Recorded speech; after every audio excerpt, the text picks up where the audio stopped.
Hello दोस्तों, YouTube channel subscribe कर ले, क्लिक बेल आइकन को प्रेस कर दे ताकि नोटिफिकेशन आपको मिलते रहे। जेआईबी सेबी और बैंक प्रमोशन संदर्भ से हम लोग बात करें जेआईबी का IEIFS Indian economy Indian finance system chapter number 7 economic reforms के बारे में पढ़ रहे हैं। वीडियो कोर्स स्टार्ट करने से पहले छोटा सा अनाउंसमेंट, यहाँ पास जेआईबी का वीडियो कोर्स होता है। जेआईबी का वीडियो कोर्स कंटेंट में आप देखेंगे वीडियो लेक्चर कोर्सेज होगा जो कवर करेगा एंटायर सिलेबस को।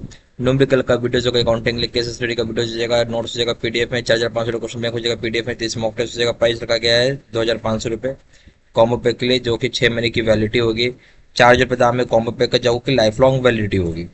अब आते हैं इकोनॉमिक रिफॉर्म्स में। आइए, इकोनॉमिक रिफॉर्म है क्या? इकोनॉमिक रिफॉर्म आप प्रेफर कर सकते हैं, एक प्रोसेस होता है जहां पे सरकार जो होती है स्पेसिफाई करती है डिक्लाइनिंग रोल, यानी रोल घटता हुआ स्टेट का बारे में बताया जाता है। एक्सपेंड करता है एक प्राइवेट सेक्टर को, एक्सपेंड करते हैं एक प्राइवेट सेक्टर इकोनॉमी में। और ये इकोनॉमिक रिफॉर्म जो होता है यूजुअली रेफर किया जाता है डी रेगुलेशन। क्या हम बात करें डी रेगुलेशन, यानी बहुत ज़्यादा आपको सरकार का इन्वॉल्वमेंट नहीं होता, ये डी रेगुलेशन हो गया, ठीक है। और उस समय जब श्रिंक करता है साइज ऑफ गवर्नमेंट, यानी गवर्नमेंट के रोल ही कम हो जाता है, इसलिए गवर्नमेंट का साइज श्रिंक कर जाता है। यहाँ पे रिमूव करता है डिस्टॉर्टेशन, जो कि काउज किया जाता है रेगुलेशंस की वजह, यानी बहुत सारी खामियां होती हैं वो रेगुलेशंस की वजह से जो होती है वो हट जाती हैं, ठीक है। या फिर जो खामियां जो सरकार की होने की, यानी सरकार का प्रेजेंस होने से होता है वो हट जाता है। बल्कि यहाँ पे एक नया या इन्हेंसमेंट आता है रेगुलेशंस में और सरकार के प्रोग्राम्स में, जो कि आप बोल सकते हैं कि एलिवेट करता है डिस्टोर्टेशंस को, जो कि कार्य किया जाता है वो कौन से होता है मार्केट फेलियर की वजह से, ठीक है। यानी गवर्नमेंट प्रोग्राम्स बाद में उस समय एलिवेट होगी। या आप बोल सकते हैं इकोनॉमिक रिफॉर्म्स में एक चीज़ और बोल सकते हैं, हो सकता है मार्केट फेलियर की वजह से कुछ खराबी हो गया हो, डिस्टोर्टेशन हो गया हो, तो वहाँ पे गवर्नमेंट प्रोग्राम्स उसे सही करेगी, चाहे एलिवेट करेगी। हम बात करेंगे हिस्टोरिकली, अगर अब देखा जाए जो रिफॉर्म प्रोसेस होता है उसका काम है कि मार्केट ओरिएंटेड पॉलिसीज बनाना, ताकि प्राइवेट सेक्टर का डेवलपमेंट हो सके, ऑगमेंट हो सके, यानी और आ सके, कंट्रोल कर सके वो मार्केट को। कौन करेगा कंट्रोल? Private sector. हम ब्रीफ ओवरव्यू पढ़ेंगे। यहाँ बोल रहा है कि जो इकोनॉमिक रिफॉर्म होता है उसका मकसद ही होता है कि एक्सपेंड करना है प्राइवेट सेक्टर की पार्टिसिपेशन को भारतीय इकोनॉमी की ग्रोथ प्रोसेस में। 1980 से अगर आप देखें तो भारत जो है उसमें नंबर ऑफ चेंजेस आया है, जो कि फिट करता है बेसिकली दो कैटेगरीज में। 1980s का जो रिफॉर्म आया था वो इन्फ्लुएंस हुआ था रिनाउंड वाशिंगटन कॉन्सेंसस से, डॉक्ट्राइन से, यानी 1980 का जो रिफॉर्म हुआ था इन्फ्लुएंस हुआ था रिनाउंड वाशिंगटन कॉन्सेंसस डॉक्ट्रिन से, ठीक है। जबकि जो चेंजेस आया है 1980 में वहाँ पे बहुत ही लिमिटेड आपको डी रेगुलेशन दिखेगा, यानी चेंजेस आई है 1980s में वहाँ दिख रहा बहुत कम डी रेगुलेशन, बल्कि पार्शियल आपको लिबरलाइजेशन दिखेगा, जो कि केवल कुछ part of previous regulatory system में था। ये जो रिफॉर्म हुआ है ये स्टार्ट हुआ है अर्ली 1990s में, जो कि इंडस्ट्री के डोमेन में था, कॉमर्स में, इन्वेस्टमेंट में, और सब्सिक्वेंटली बाद में एग्रीकल्चर में, जहाँ पर कंसिडरेबली आपको ब्रॉडर स्कोप दिखेगा। अब 1991 के इकोनॉमिक रिफॉर्म देखेंगे, ये हुआ due to number of economic factors की वजह से, जिसमें इंक्लूड किया गया है एडवर्स बैलेंस ऑफ पेमेंट्स। तो बेसिक 1991 का रिफॉर्म क्यों हुआ? इसलिए वो बहुत सारे खराब चीजें हुई है ना, due to number of economic factors, बहुत खराब चीजें हुई। क्या क्या हुआ खराब चीज? वो देखिए, एडवर्स बैलेंस पेमेंट हो गया, यानी एक्सपोर्ट घट गया, इंपोर्ट बहुत ज़्यादा हो गया। फिर हो गया कि पुअर परफॉर्मेंस होने लगा पब्लिक सेक्टर का। फिर आया फॉरेन एक्सचेंज का जो रिजर्व था वो घट गया आपका। लार्ज आप बोल सकते हैं गवर्नमेंट डेप्ट हो गया, बहुत बड़ा कर्जा हो गया सरकार के ऊपर। इन्फ्लेशनरी प्रेशर हो गया, यानी बहुत ज़्यादा महंगाई बढ़ गया। फिर ऐसा है कि स्ट्रिंजेंट कंडीशंस आ गया, जो कि वर्ल्ड बैंक ने लगाया भारत के ऊपर, और आईएमएफ ने, आईएमएफ वर्ल्ड बैंक दोनों लगाया, स्ट्रिंजेंट कंडीशन, कड़ा कंडीशन लगा दी, ठीक है। इन सभी की वजह से क्या हो गया कि आपको इकोनॉमिक रिफॉर्म हुआ, बहुत सारे जो इकोनॉमिक फैक्टर है वो ये सब आपको बताया गया है यहाँ पे, ठीक है। इसकी वजह से इकोनॉमिक रिफॉर्म है 1991 का। ट्रांसफॉर्मेशंस की अगर बात करेंगे तो क्या है कि आपको बदलाव दिख रहा है। तो ग्रीन रेवोल्यूशन हुआ, इंडस्ट्रियल मॉडर्नाइजेशन हुआ, जो कि ट्रांसफॉर्म किया भारतीय इकोनॉमी को इकोनॉमिक लागार्ड से एक वर्ल्ड का फास्टेस्ट ग्रोइंग इकोनॉमीज में। यहाँ जो शब्द है आपका न्यू इकोनॉमिक्स रिफॉर्म, ये रेफर करता है न्यू लिबरल पॉलिसीज को। तो जो शब्द न्यू इकोनॉमिक रिफॉर्म रेफर कर रहा है किसको? न्यू लिबरल पॉलिसीज को, जो कि पुट इन प्लेस किया गया भारत सरकार के द्वारा 1991 में। यहाँ पे देखा जाएगा 3 तरह का मेन पिलर है इस तरह के चेंज में, जिसको हम बोलते हैं एलपीजी। एक हो गया लिबरलाइजेशन, पहला एल फॉर लिबरलाइजेशन, ठीक है। फिर दूसरा हो जाएगा जी फॉर ग्लोबलाइजेशन यहाँ पे है, और पी फॉर प्राइवेटाइजेशन है, ठीक है। तो लिबरलाइजेशन, ग्लोबलाइजेशन, प्राइवेटाइजेशन होगा 3 चीज।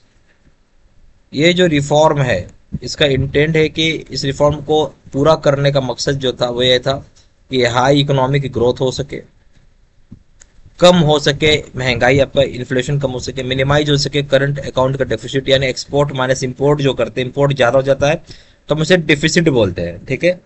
ये यानी डेफिसिट मतलब कमी, तो कम से कम आपको करना है करंट अकाउंट डेफिसिट, और एड्रेस कर सके जो बैलेंस ऑफ पेमेंट का इशू है।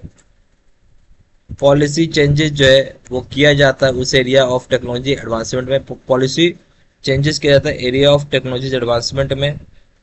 इंडस्ट्रियल लाइसेंसिंग की जाती है, एबोल्यूशन किया जाता है रिस्ट्रिक्शन और प्राइवेट सेक्टर में। एबोल्यूशन किया जाता है रिस्ट्रिक्शन जो आपका प्राइवेट सेक्टर में, उसको एबोलिश किया जाएगा, जो भी रिस्ट्रिक्शन है उसको हटाया जाएगा।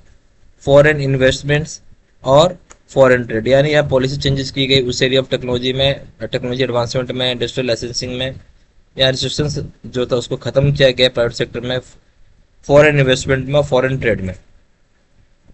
यहाँ पे अट्रैक्ट करता है सिग्निफिकेंट फॉरेन डायरेक्ट इन्वेस्टमेंट। क्या अट्रैक्ट करता है? सिग्निफिकेंट फॉरेन डायरेक्ट इन्वेस्टमेंट, जो कि आप बोल सकते हैं कि गोल है आपका 1991 की इकोनॉमिक रिफॉर्म प्रोसेस का। भारतीय इकोनॉमिक ट्रांसफॉर्मेशन जो है वो, उस भारतीय इकोनॉमिक ट्रांसफॉर्मेशन की वजह से आपको क्या हुआ? भारतीय इकोनॉमिक ट्रांसफॉर्मेशन की वजह से उससे घट गया आपकी गरीबी। भारत में इकोनॉमिक ट्रांसफॉर्मेशन, उससे गरीबी घटा, और पूरे के पूरे थ्रू आउट पूरा सोशियो इकोनॉमिक कैटेगरी में आपको चेंजेस दिखेगा। इन्हेंसमेंट हुआ आपका कैपेसिटी एग्रीकल्चर में, इंडस्ट्रियल आउटपुट बढ़ गया आपका, साथ साथ ये इम्प्रूव किया है आपका सोशियो इकोनॉमिक इंडाइसेस को, लेवल ऑफ लिविंग बढ़ गई आपकी अमंग कॉमन पीपल में, जो लेवल ऑफ लिविंग है वो ऊंचा हो गया। हम बात करेंगे यहाँ पे इकोनॉमिक ट्रांसफॉर्मेशन जो आपका रियल सेक्टर में है।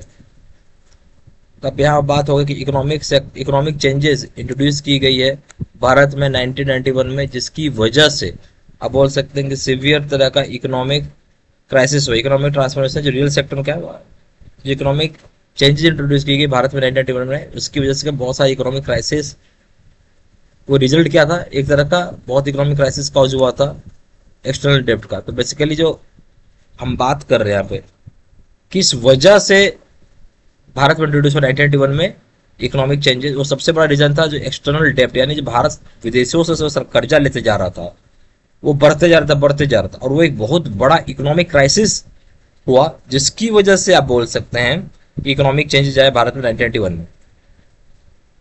ये क्राइसिस जो था ये ऑकर हुआ मोस्टली, नतीजा क्या, ये जो क्राइसिस ऑकर हुआ मोस्टली इसलिए हुआ कि पुअर इकोनॉमिक मैनेजमेंट किया गया था 1980s में। 1980s के दौर में बहुत ही पुअर इकोनॉमिक मैनेजमेंट हुआ था, उसी का नतीजा था कि आप बोल सकते क्राइसिस हुआ था। ये सारे रिफॉर्म्स जो है ब्रॉडली हम उसे एलपीजी रिफॉर्म बोलते हैं। Liberalisation, L for liberalisation, P for privatisation, G for globalisation. अब हम लिबरलाइजेशन के ऊपर बात करेंगे। तो लिबरलाइजेशन क्या है? लिबरलाइजेशन एक तरीके का लिबरलाइजेशन कंसीव किया जाता है एक आइडिया, जहां पे रेगुलेशंस इंपोज करते हैं ट्रेड एग्रीमेंट्स, जिसको कि रिलैक्स किया जाता है और फेवर किया जाता है फॉर ट्रेड, फेवर किया ट्रेड को बढ़ावा के लिए। लिबरलाइजेशन एक लिबरलाइजेशन ऐसा समझा जाता है, कंसीव किया जाता है कि एक आइडिया होता है जहाँ पे रेगुलेशन को इम्पोज किया जाता है ट्रेड एग्रीमेंट के ऊपर। उस रेगुलेशन को जो इम्पोज करते हैं उससे क्या होता है? ट्रेड रेगुलेशन चाहे ट्रेड एग्रीमेंट को रिलैक्स किया जाता है, और उससे ट्रेड में मजबूती होती है, चाहे फेवर करता है ट्रेड को, चाहे ट्रेड को बढ़ावा दिया जाता है। और ये इनेबल करेगा आपका ओपन करना इकोनॉमिक फ्रंटियर्स को। क्या करेगा? इनेबल करता है ओपन करना इकोनॉमिक फ्रंटियर्स को इंटरनेशनल इन्वेस्टर्स के लिए और मल्टी नेशनल्स के लिए। यानी ये इनेबल करेगा ओपन करना इकोनॉमिक फ्रंटियर्स को for international investors and multi nationals. यहाँ पे बहुत सारे इकोनॉमिक रिफॉर्म्स को इन्फोर्स किया गया है यहाँ बहुत सारे इकोनॉमिक रिफॉर्म्स को इन्फोर्स किया गया लिबरलाइजेशन के द्वारा, जिसमें इंक्लूड किया गया इन्हेंसमेंट करना प्रोडक्शन कैपेसिटी को, एबॉलिश करना गवर्नमेंट इंडस्ट्रियल लाइसेंसिंग यानी गवर्नमेंट इंडस्ट्रियल लाइसेंसिंग को खत्म करना, साथ ही साथ लिबर्टी देना इंपोर्ट गुड्स को, ठीक है, यानी इंपोर्ट गुड्स को आज़ादी देना, ठीक है। तो जो सेवरल इकोनॉमिक रिफॉर्म्स इंट्रोड्यूस किया था लिबरलाइजेशन के, उसमें इंक्लूड हो गया आपका इन्हेंसमेंट करना प्रोडक्शन कैपेसिटी बढ़ाना, एबॉलिश करना सरकार का जो इंडस्ट्रियल लाइसेंसिंग था, लिबर्टी देना यानी छूट देना इंपोर्ट गुड्स को, ठीक है। यहाँ पास जेआईबी का वीडियो कोर्स होता है, उसको आप खरीद सकते हैं, जिसमें जेआईबी के वीडियो कोर्स में के कंटेंट में आपको दिखेगा वीडियो लेक्चर कोर्सेज जो कि कवर करेगा इंटायर सिलेबस को, न्यूमेरिकल्स का वीडियो जाएगा, अकाउंटिंग के लिए केस स्टडी का वीडियो जाएगा, नोट्स हो जाएगा, पीडीएफ में 4,500 क्वेश्चन बैंक हो जाएगा, पीडीएफ में 30 मॉक टेस्ट हो जाएगा। प्राइस रखा गया है 2,500 रुपये कॉम्बो पैक का, जो कि 6 महीने की वैलिडिटी के लिए होगा। 4,000 रुपये दाम होगा कॉम्बो पैक का, जो कि लाइफ लॉन्ग वैलिडिटी के लिए होगा। जहाँ जानकारी व्हाट्सअप कर सकता है, नंबर हो जाएगा 4x9685127, या फिर वेबसाइट पे जाकर डायरेक्टली ऑनलाइन ऑर्डर प्लेस कर सकते हैं। वेबसाइट पे जाकर www.jbservice.com, email ID 0 3 gmail.com। ये सारी इन्फॉर्मेशन मैंने इसी वीडियो के डिस्क्रिप्शन बॉक्स में डाल दिया। Thank you very much.